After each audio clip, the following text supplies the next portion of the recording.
Hello, everybody. Hello, hello, hello. So, guess what? We are sitting on the deck, listening to the neighbor's dogs barking. It sounds like a puppy. It's probably a puppy. And we just got done doing part of the roof, the clear roof On the deck. on the deck. You guys can't see it, but it has been raining all day. It's been raining out all week, every day. Yeah. This week. Amazing thing is, and when you plan to do a roof. I say all week like it's been, I don't know, like if it was Thursday or Friday, and it's only Tuesday. Isn't that crazy? So sad. But yeah, we officially now have a covered deck. A covered deck. It misses a few details, and forgive my startling and whatnot. I am really tired. We're exhausted. We're beyond tired. What's like a? I was gonna say that like. What's another word for it? That I'm in zombie mode. Yeah, there you go. So it's funny that we mentioned zombie mode and whatnot, and a lot of people often say, "Oh, I love the way you have your property. I love the way you have your homestead and whatnot." But people don't like talking about how much it takes and how much work it takes. And it sounds pretty when you say, "Yeah, let's have a homestead. Let's have animals and chickens and a garden and you need infrastructure." Yeah, and let me put it into perspective. I like giving you examples and whatnot. I don't know. I'm a visual person who likes to provide you with a simple, live example. The deck that we built. I'm not gonna say I because it was not I who built it. We built it together. Everybody. It was a family affair. It was a family affair. It took 2 full weekends, and I would say a week and a half. Yeah, so 2 weekends and then a week and a half of us coming home from work every day and working a little bit more and more. Yeah. So just for you to have an idea, we are up at 5 a.m. every single day. Every single day. It does not matter what day it is. Every single day. And you're lucky if you sleep good at night. Yeah. So consider that. I always remember insomnia is a thing. Mm-hmm. I start work at 6:30 in the morning. The only break that I get is a 30-minute lunch, and that's because they make me. And I leave at 5. That's because they make you. They make me. They do. They don't make me, so I have to. I literally sit there all day. So my work days are 10 hours a day, and we come home, and Mrs. D is the same because I don't wake up by myself. We all wake up, last included. So we wake up, drink a coffee, have a morning conversation, just everything good, okay. Hugs and kisses for everybody. God bless you to everybody. And Billy's out the door, first one. Mrs. D stays here. She does whatever she has to do inside the house. So, get things ready. So I'm usually the first one, pull it in. Lately, I've been focusing more into the building. So I get here, change my clothes, and jump into building. Mm-hmm. So 8 o'clock, 10 or 9 is the time that I'm coming in to get a shower, have a hot meal, and crash. I guess that's an advantage of being in Alaska and having sun almost or light almost all day. You can work until late. That's a benefit. What is not an advantage is you lose track of time. You do. And the next day, you don't know where you're at 5 a.m. when that alarm rings. And what I'm trying to say here is it takes a lot. It takes a lot, and a lot of folks do fantasize of the homestead, and the idea is pretty. It sounds nice, and it is. It is a beautiful way to live life. But what it takes to get from the start of a property to see that homestead in fruition, in full blown working. Yeah, you're already set up and you're going and you're just going about your business. And it takes a lot of capital, effort, energy. Yes, and I'm saying capital because you don't have a homestead until you own your property. Mm-hmm. we started calling this a homestead when we own the property. This is ours. Yeah, because in the meantime, it's not yours. It does no good if you have a beautiful homestead and you're living off the land and you got your animals and your chickens, but the bank comes and says it all because you didn't pay your bill. Exactly. Right. Now, when it comes to prepping, truth to be told, our biggest prep is our property. Yeah. Because we are the owners, not the bank. We are. So everything that you see came from our sweat, putting lots of hours. And you wanted to give you return on investment. Mm-hmm. That's what you want. Yeah, and obviously we have said before that this year we're going full blown because we want to have this homestead running next year. Our goal for next year, and I'm just speaking out loud, I think, but is to have the garden. Yes. I would love to try to do meat birds next summer. Mm-hmm. Not regular chickens for eggs, because I would love that, but I like the idea of having meat birds because it's a quick turnaround. You have 8 weeks and they're ready to process and put in your freezer. The idea is, and especially for meat birds, is spring comes here, we get the chicks, we feed them as much as possible, and by the end of July, which is the time that we go fishing, because this is the time now that we have to go and get the fish for the entire year. Well, before that, comes the knife. We process them all and put them away in the freezer. So by the time that we back from with the fish, now we have the chicken done, the fish, because we process the fish over there in Valdez. We come back with our fish. So it's done when we get home. And the following one is the beginning of caribou hunting. Hopefully I get lucky this year. Caribou, moose. Caribou, hopefully. And then in September it's moose. After that, you guys, truthfully, it's winter time. There's really nothing else to do. Miss D ain't going outside. No. I ain't even gonna lie about it. No, it's enduring the winter into springtime this year. I go to work because I have to, and the rest of the time you will find me under my heated blanket. Yeah, and then of course in the meantime is getting your wood, getting your heating oil. Right, that's what I was gonna say, your fuel. All of that good stuff. Propane. So everything is like an well-oiled machine. It should be. And if you skip one beat, man, you pay for it. You make sure to maintain your vehicles before winter hits. Everything, just to button everything up, make sure that winter is as smooth as possible. As possible, yeah. And trust me, when you have land, for some reason, you always got a lot of, what did you say the other day? A lot of things, a lot of crap lay around. I don't know why. You do. Well, we all do it, whether our houses are big or small. We always put a bunch of junk in every nook and cranny, and you don't even realize how much you gather and accumulate. That's the word I was trying to get at.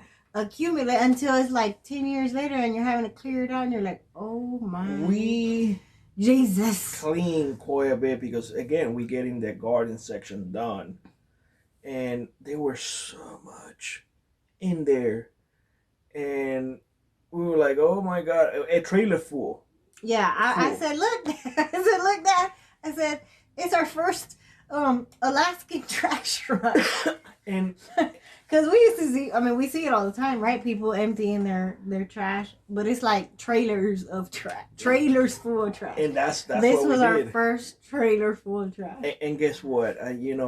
Even doing all of those things, I even told Mrs. D, I was like, man, the good thing of having a trailer, the good thing of having the equipment, because we have said this in the past, without equipment, your life will be much harder. I just think even from when we started here to how we are now, like we used to haul our water in blue jugs. Now we have the bigger tank. Makes our life totally easier.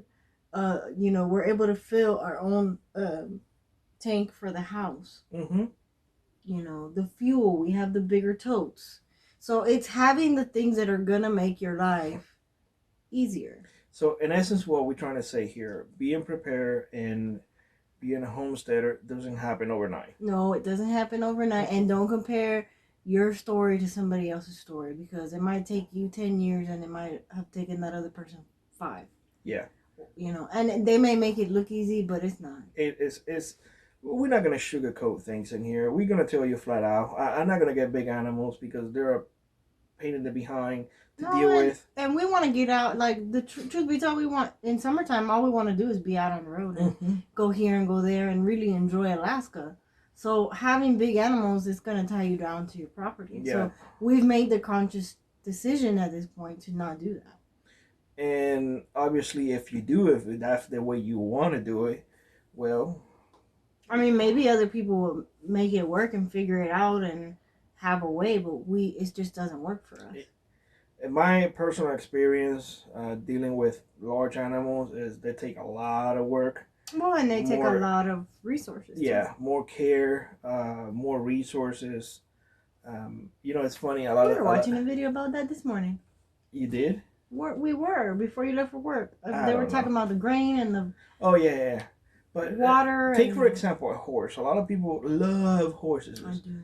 A horse is a work animal. If you don't make that animal pay for itself, it is not worth it. There's no land to be plowed with a horse anymore. What are you going to use a horse for? Now it's a pet. A pet costs money. Plain and simple. And that one's an expensive one. And that was an expensive one. Yeah, there's people that I've seen have pets, and they're not even like for homesteading. Like, they won't eat those. They're pets. And I'm just like, you're spending all this money. The pet lives better than you do. And you're like literally bleeding out money. You have to be, between feed and care and everything that goes into an animal. So I don't see the point. For us, I'm not gonna say no to a pet. I mean, I want a dog, but you have to be conscious of a pet costs money that if something does happen tomorrow, you may not have. Right. A pet costs resources.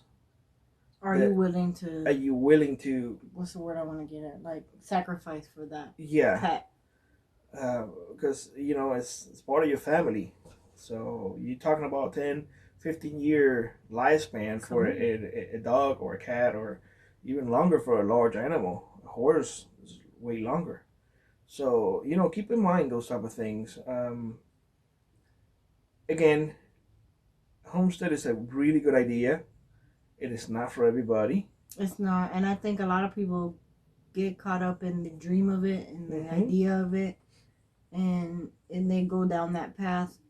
And I feel, well, maybe it's not wasted time. I don't know. Because you learn as you go and you change as you go. But it takes effort. It takes effort. And let's be honest, 99% of America are out of shape. Well, that's the problem, because we sit all day. I lost 10 pounds ever since I started this little project, and I usually do lose weight during summer because I'm always like doing stuff. Man, and losing weight like it's nothing. But my muscles, let me tell you something, they have been screaming Bloody Mary. And you know what? I gotta give hats off to you, because you have this ability to just keep going. But you have willpower. I don't have it. I don't. When I'm tired, I want to cry. If you've seen the video on Instagram about the dog just wanting to take a nap right then and there, or the baby crying because they want to, that's how I feel. Like, I don't want to keep going. I don't. I just want to. And that's another thing. Are you willing to grind through the pain? The end product is worth it, but it's the process, y'all. I mean, Mrs. D can attest for this. I have been like non-talking, like grinding my teeth. Give me a leaves. You gonna stop? Nope, I gotta finish. Go. Because you have to. Because you have to. What choice do you have? If this is the life that you want to live and you really want to be free, then that's what you gotta do. So are you willing to do that and make the sacrifice? And sacrifice, like, you don't go on trips, you don't buy stuff. You know, are you willing to do what you got to do to get to your end goal and be happy and be free and independent? Yeah. I hope a lot more people are doing it, but we did want to bring attention to the fact that it's not easy. It's not an overnight thing. Heck, it's not even a year thing. We've been here 4 years. Mm-hmm. Not a complete 4 years on the property, but almost 4 years on the property, and we're just now able to like do our garden. Yeah, and, because really the first thing that we focused on was like, well, let's pay everything off. Yeah. Without touching our money, let's just put everything into the property so we can own it, and that way, well, we don't have to worry about anything else. I mean, just the work that we're having done took us a good 2 years to save for. Mm-hmm. The work that we're having done this summer. Yeah, equipment takes time to save. Yeah. I mean, it took a whole year to save for that Argo, because that's what it takes. And do you have the patience to like do that? Because most people don't. They want it and they want it right now, and And that's when a lot of folks make the mistake of going and saying, I'm going to get a car note or an ATV note or a trailer note. Or I'll pay with my credit card. Well, now you're going to pay double. Right. So, I mean, I'm not against using a credit card if you can pay it off and not pay no interest. And that hasn't always been the case for me. I've been stupid and had credit card debt before. But, yeah, not anymore. Mm-hmm. So keep that in mind.